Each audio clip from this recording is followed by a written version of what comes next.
Okay, we'll start our rate of change slope. 1.3, need the note packet for 1.3 for this. What other words are used in place of these terms while you're talking about, we're really talking about your steepness or your slope, your pitch of your roof, things like that. Those are our general ideas. Start with constant rate of change. Rate of change. We're looking for in 2016. This is like an ordered pair now. So we've got year. It's almost like an ordered pair. We have year and we have enrollment or population. Year, enrollment or population. Find the rate of change in number of first-time college students applying for admission. So I'm looking for students per year. So that's why I know to put students on the top. So I had 31,388 minus 25,949. And I know you can tell that 2 years went by, but really what we're doing there is 2016 minus 2014. So I got to get my calculator out because I don't have that math off the top of my head. 31,388 minus 25,949. And I get 54,39 divided by 2. So my label then is 2,719 and a half students per year. And we need to make sure we label these, okay? Got a real world problem here. So we found the rate of change in first time college students over the course of those 2 years. I think your table is a little off here, but we're going to do the same thing. We're going to find the rate of change. This is going to be feet per minute. That's another way to figure out which one goes on top.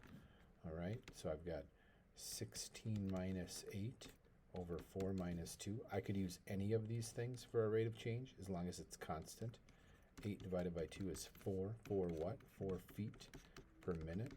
Could have done the same thing here with 56 minus 8 is 49 divided by 14 minus 2. 48. Jeez. 48. Oh, subtraction. Almost made my first mistake of the year. 14 minus 2 is 12, and I get, again, 4 feet per minute. It doesn't matter which ones we use as long as it's constant. If it's not constant, this doesn't work.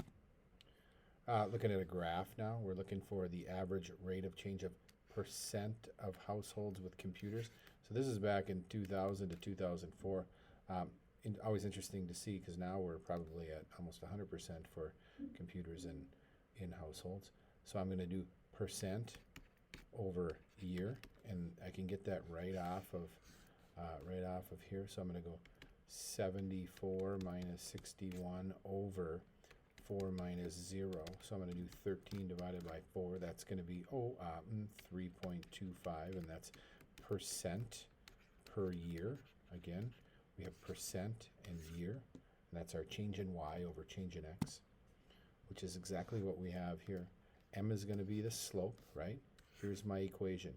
Given 2 points, x1, y1, remember the 1 is just a subscript, and x2, y2, we're going to take the y2 minus the y1 over the x2 minus the x1.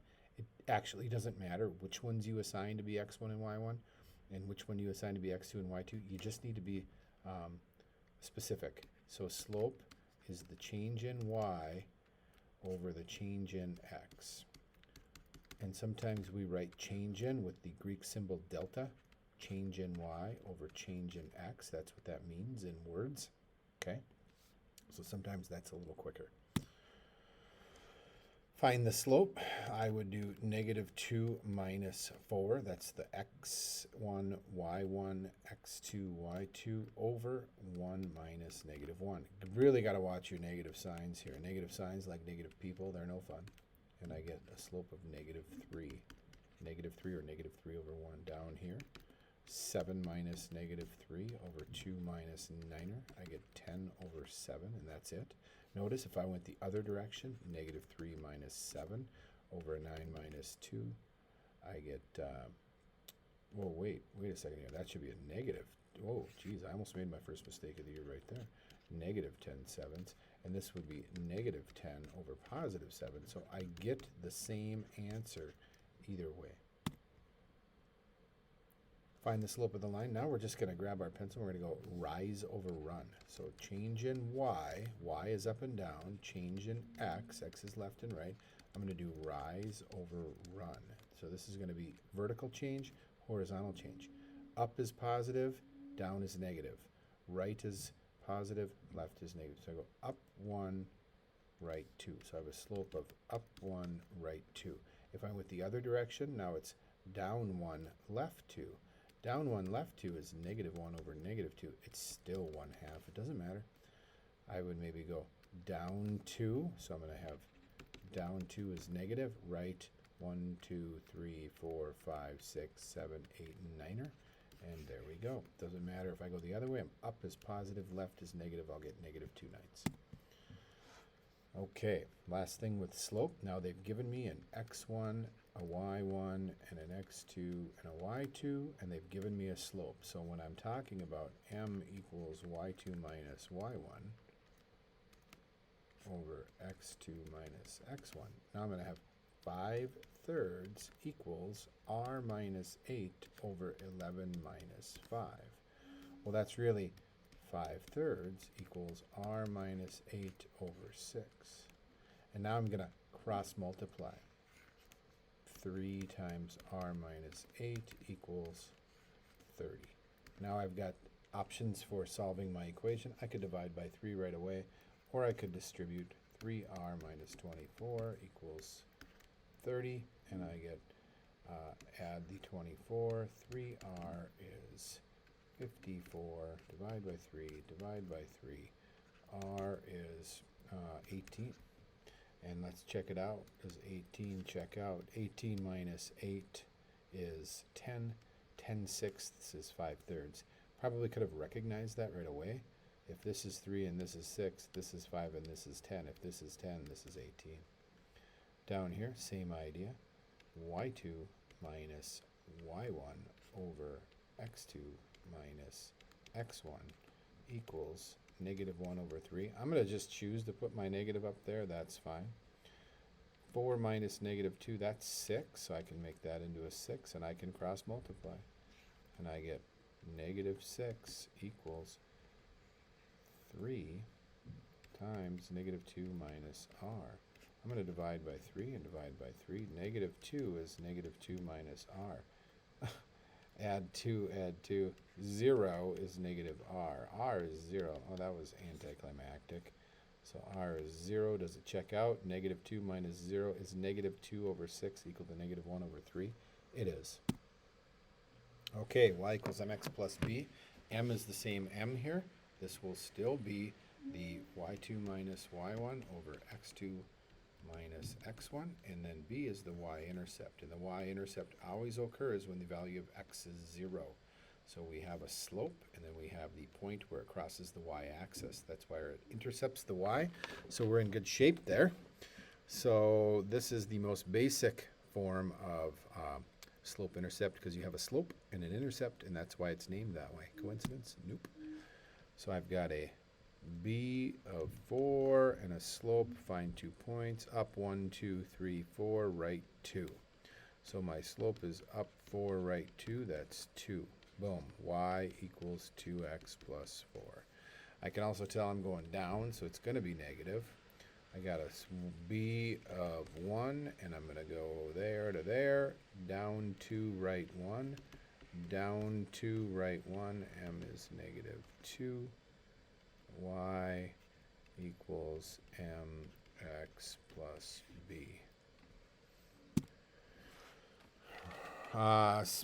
So now I want to use my write an equation in slope-intercept form. So I got an x and a y and an m. So I'm going to go y equals mx plus b. Y equals mx plus b. 4 equals 24 plus b minus 24 minus 24. b is negative 20.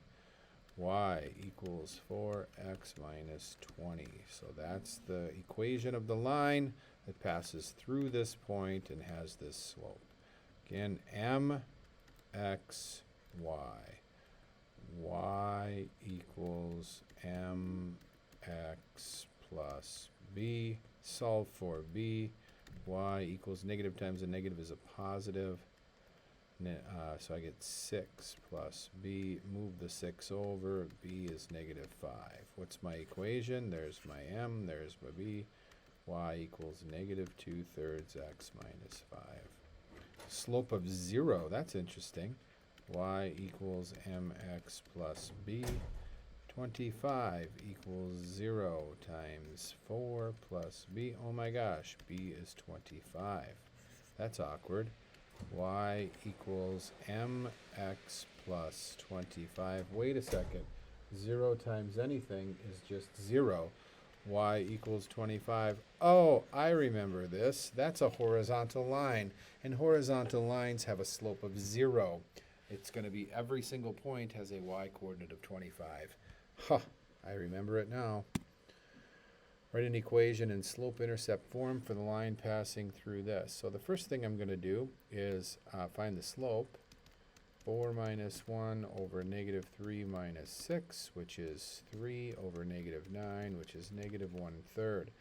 Now, I've got a slope, but I can use either point. Any one would work. I would use the first one because there's no negative signs. Y equals negative 1/3 x plus b. Oh, wait, this should be a 1.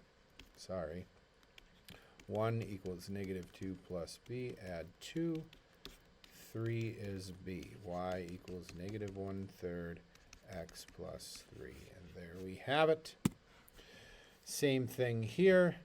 Write an equation. M is negative 3 minus 7 over negative 6 minus 4 is negative 10 over negative 10. Oh my gosh, all that stuff, and I get 1. The slope is 1. Again, I would use that one. Y equals mx plus b minus 4 minus 4. 3 is b. Y equals 1x plus 3. There we have it. All right. That's going to be about it. You got a worksheet, 1.3 worksheet. Get her done.